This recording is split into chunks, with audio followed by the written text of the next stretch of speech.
다음 아이템으로 좀 넘어가 보죠. 강재묵 기자인데 강재묵 기자가 하면 사건 사고일까요? 네, 맞습니다. 소개해드리겠습니다. 네. 이 다음 아이템, 이 라임 몸통 김봉현 어디에? 결국 밀항입니다.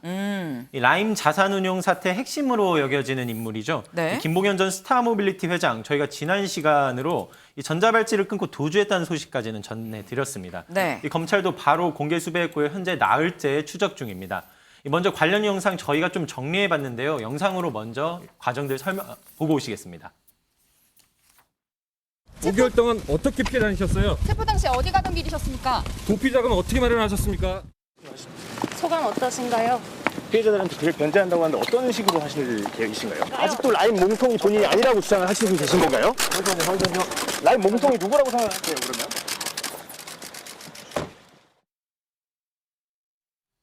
예, 전자 발찌가 아니고 이 정정해드리면은 전자 장치, 김봉현 이 전 회장한테 부착되어 있던 장치는 전자 팔찌로 알려졌는데요. 네. 이 도주 과정을 짚어보면 먼저 김 씨는 지난 11일 오후 1시 30분쯤으로 이 팔당대교 인근에서 전자 팔찌를 끊고 도주했습니다. 네. 이 당일 오후 3시로 이제 결심 공판을 앞둔 상황이었는데 공판을 바로 앞두고서 이뤄진 도주였습니다. 맞아요. 이 과정으로 이제 친척 조카인 A씨라고 표현을 할 텐데요. 네. A씨의 도움을 받은 것으로 파악됐습니다.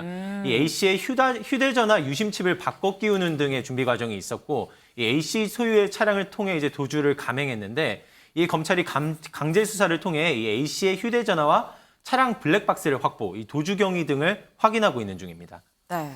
A씨 결국 조카 한 명입니다. 네. 그러니까 조카가 도주를 도와줬다라는 걸로 지금 의심을 받고 있는 상황입니다. 근데 그러면 이 도주를 도와준 게 맞으면 조카도 법적으로 처벌을 받게 되는 거 아니에요? 네, 이 통상 도주를 도와주면 범인 도피죄가 적용됩니다. 네. 다만 이 친족의 도주를 도운 경우에는 이 범인 도피죄로 처벌할 수 없게 되어 있는데요. 아, 그래요? 뭐 일례를 들어드리면 이제 범죄를 저지른 아들을 숨겨준 부모 같은 경우, 네. 이런 경우에는 벌을 물을 수 없다라는 식으로 이 법에도 감정이 가미된 내용이라 할 수 있습니다. 이 때문에 일단 체포는 되지 않은 상황입니다. 이 김 전 회장이 이 부분을 노리고 해당 조항을 이용한 것이 아니냐는 이야기도 나오고 있습니다. 아니 그럼 뭐 조카는 조카인 건데 그럼 김봉현 전 회장은 지금 대체 어디 있는 겁니까? 네, 검찰은 밀항 가능성의 무게를 두고 이제 추적하고 있는 중인데요. 네. 이 출항하는 선박들 대상으로 해경 등으로부터 협조를 구하고 있는 상황입니다. 이 코로나19 방역 문제를 이유로 중국보다는 일본과 베트남 등 국가로 이제 밀항 가능성을 두고 추적을 이어가고 있습니다. 이 SNS 등으로 이제 미립국 브로커와의 컨택 여부 같은 것도 이어서 확인하고 있고요.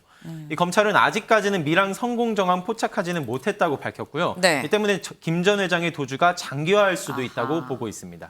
그런데 이 밀항 얘기가 전혀 가능성이 없다 이렇게 말할 수가 없는 게 이미 네. 검찰에서 지난달쯤에 이 김 전 회장이 밀항할 수 있다라는 진술을 확보했다고 오, 합니다. 네. 사실 뭐 지난 9월에 별건으로 구속영장을 쳤다가 기각이 됐거든요. 그 네. 이후에 추가 수사를 해봤는데 같이 김 전 회장과 있던 수감 동기들 중에 네. 김 전 회장이 중국 밀항을 준비하고 있다라는 진술이 나와서 네. 이걸로 다시 한번 영장을 청구했습니다. 그런데 또 한 번 기각이 됐죠. 그래서 검찰이 최근 결심 공판을 앞두고 한번 그러면 보석을 취소하는 요청을 또 네. 했습니다. 법원에. 그런데 이 부분에 대해서 법원 판단이 미뤄지다가 결국 이 도주 소식이 알려지고 나서야 그때 취소 요청을 법원이 받아들였다고 합니다. 예, 그리고 또 알려진 건 네. 검찰이 밀항 준비 여부를 그러면 확인이라도 할 수 있대. 네. 구속은 안 돼도 김봉현 전 회장의 대포폰 추적이라도 하게 해달라라는 이 통신 영장을 청구했는데 네. 이마저도 기각이 됐다는 아. 점이 또 뒤늦게 알려졌습니다. 아니 근데 그럼 궁금할 수밖에 없는 게 법원은 왜 밀항설까지 다 이렇게 흘러나온 김봉현 전 회장에 대한 이 각종 영장들 이걸 왜 기각을 한 거예요, 강재묵 네, 이 기자? 공식 취소 사유를 말씀드리면요. 네. 이 보석 이후 현재까지로 취소 사유에 해당할 이 내용 변경이 없었다는 설명이었습니다. 이 도주나 이 증거인멸 등을 판단할 그 기존에 판단했던 내용에 네. 변경이 없었다고 판단을 한 건데요. 이 구체적으로 말씀드리면 전자장치 부착 등을 전제로 둔 점, 또 이제 보석 결정보다 이전의 범행으로 이번 구속영장이 청구된 점, 그리고 또 석방후 재판에 성실히 출석한 점 등을 근거로 들었습니다.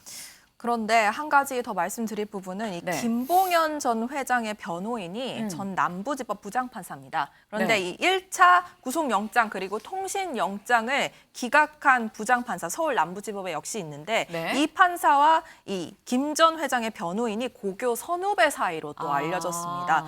또 서울중앙지법에서 두 사람이 1년 동안 근무 기간이 겹치기도 했더라고요. 그래서 일종의 뭐 정관 예우 아니냐 봐주기 의혹도 불거지고 있는 상황입니다. 네. 이 사건이 너무 많이 커졌지만 저희가 네. 이 당사자들의 얘기를 들어보면 좋겠죠. 이번 재판을 당사자 입장에서 꾸준히 지켜봐온 이 라임 자산 운용 사태 피해자 측과 좀 직접 네. 연락을 해봤는데요. 이 앞선 법원의 구속영장 기각이 이해하기 어렵다는 반응 보였습니다. 직접 듣고 오시죠.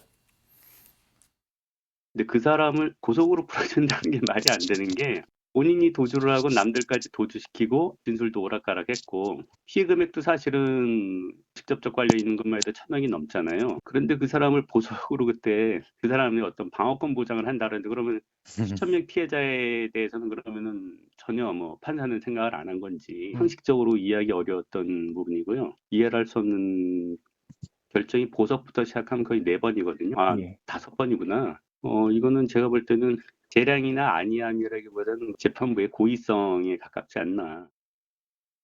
네. 사실 지금 저희가 들은 이 내용은 피해자의 입장이기 때문에 뭐 중립이 아닐 수도 있습니다. 하지만 김준일 대표님, 네. 지금 사실 김봉현 전 회장은 그 전에도 도주를 했던 전력이 있거든요. 근데 지금의 이런 얘기를 보면 법원이 이 비판을 면키는 어려워 보이는데요. 그러니까 2019년에도 그때 네. 잠적을 했다가 가까스로 지금 수사기관이 잡았던 거거든요. 네. 그러니까 굉장히 오랫동안 잠적하고 도주한 경력이 있고 그러면은 일단 구속이 됐으면은 이거를 보석으로 풀어준 게 이상합니다.